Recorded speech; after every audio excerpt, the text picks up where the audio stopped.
The vicious circle of childhood trauma works like this. Bad things happened to you when you were a kid and caused X amount of damage to your emotions, your health, your ability to perceive who is a safe person, to your confidence, to get away from people who don't have your best interest at heart. And then those wounds turn into new traumas in your life in the form of self-defeating behaviors. And these are patterns every traumatized person develops unless they get interrupted or healed, and they can go on and on and on. And in my life, I'd say 20% of the trauma that I've carried was stuff that happened to me as a kid. And 80% of my trauma is the result of trauma-driven decisions and patterns in my behavior. So there's trauma from the outside of myself and trauma from the inside of myself.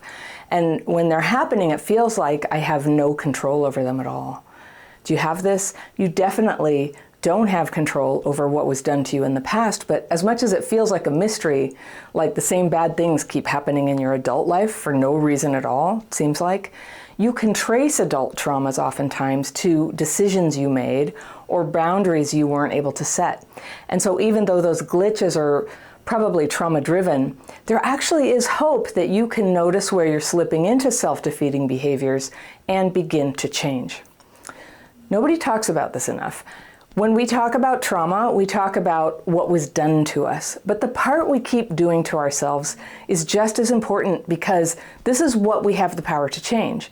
Very little healing is possible until the self-defeating behaviors have been stopped, or at least the major ones. And if they're not, they can absolutely ruin your life. Thankfully, there are ways to stop re-traumatizing yourself like this, to heal from the past and start living your present day life in a way that's positive, self-loving, constructive, and just not traumatic. And it's a life where you're happy and where you're safe and you're loved.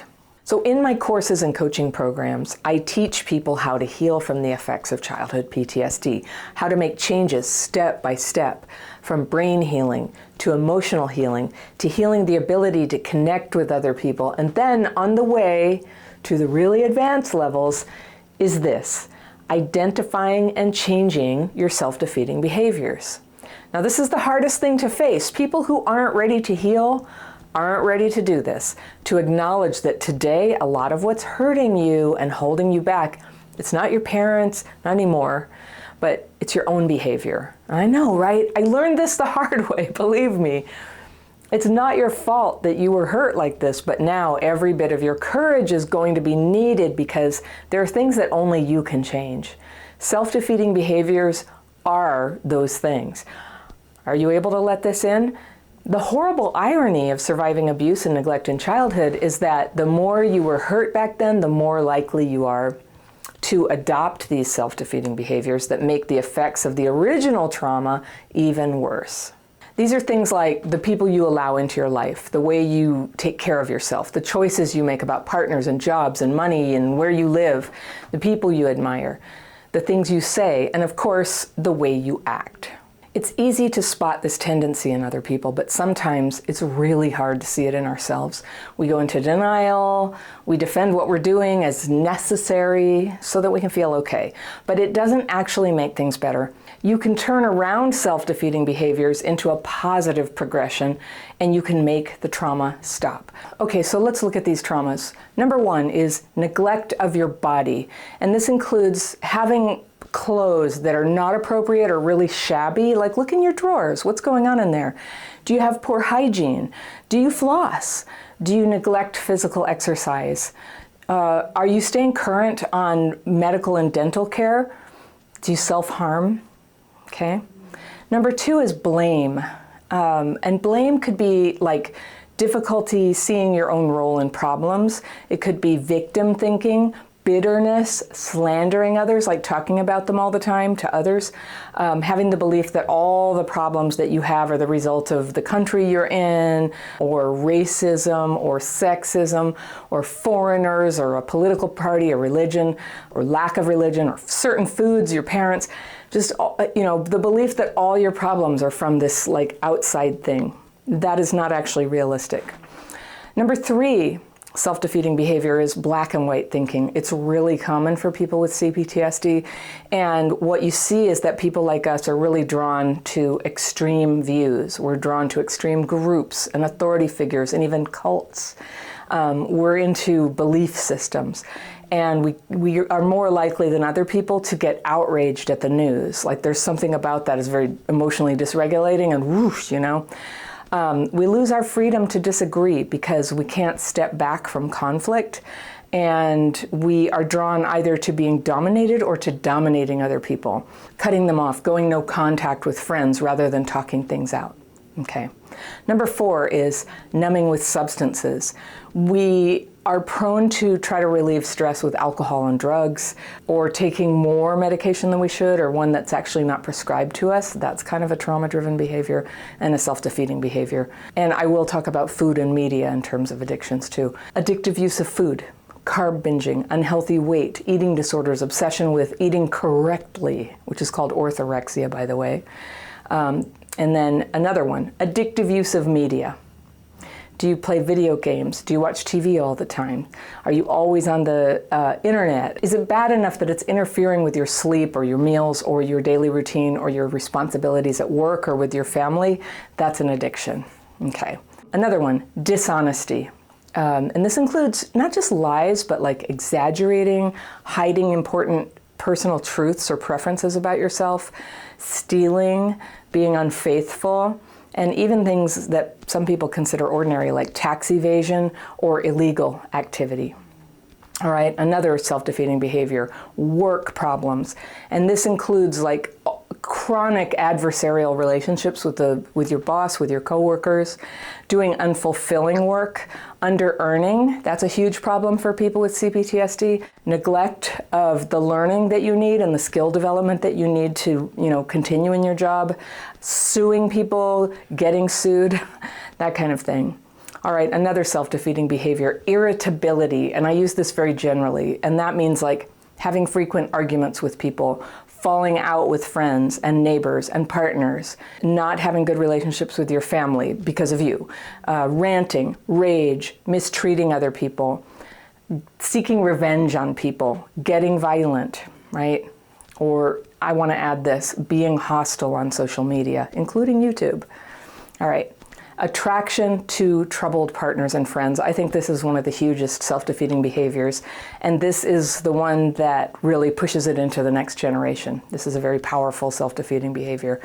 It's an important one to prioritize if this is a problem for you, and this would be if you're repeatedly drawn into relationships that turn out to be abusive, controlling, damaging to other relationships, damaging to your family, damaging to your finances. If you're claiming other people are abusive or narcissistic, but staying in those relationships, you're doing that self-defeating behavior, all right?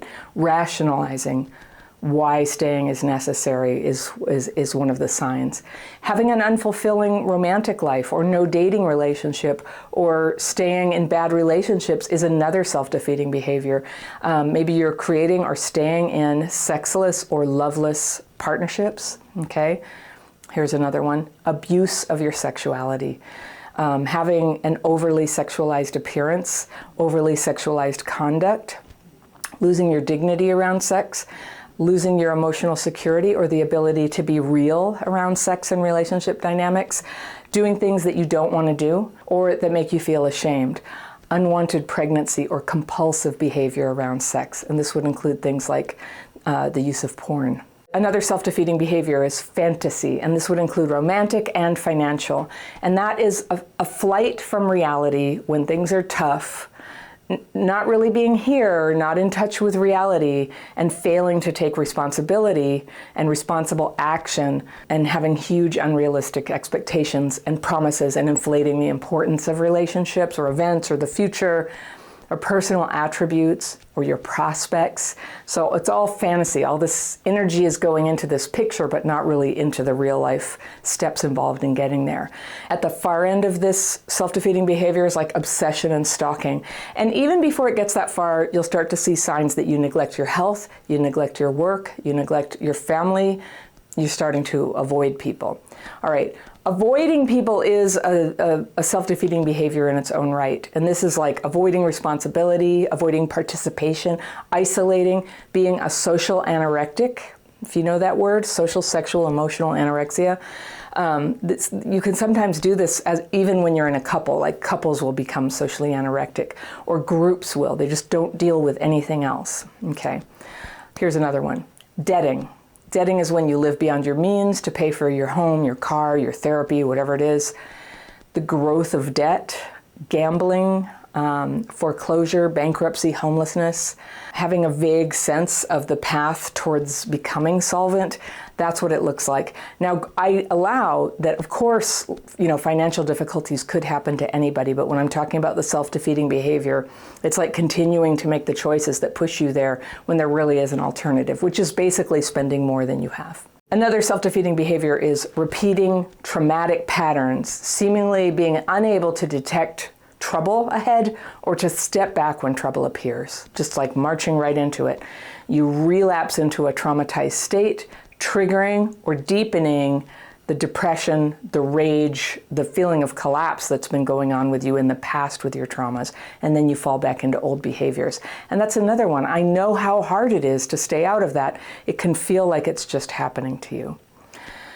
When you can't heal from the past, though, your life stays small. So are you ready to stop living small, to start living in the big way that you intend, that you want? I've got this video lined up right here, and it's all about taking that step. And I will see you very soon.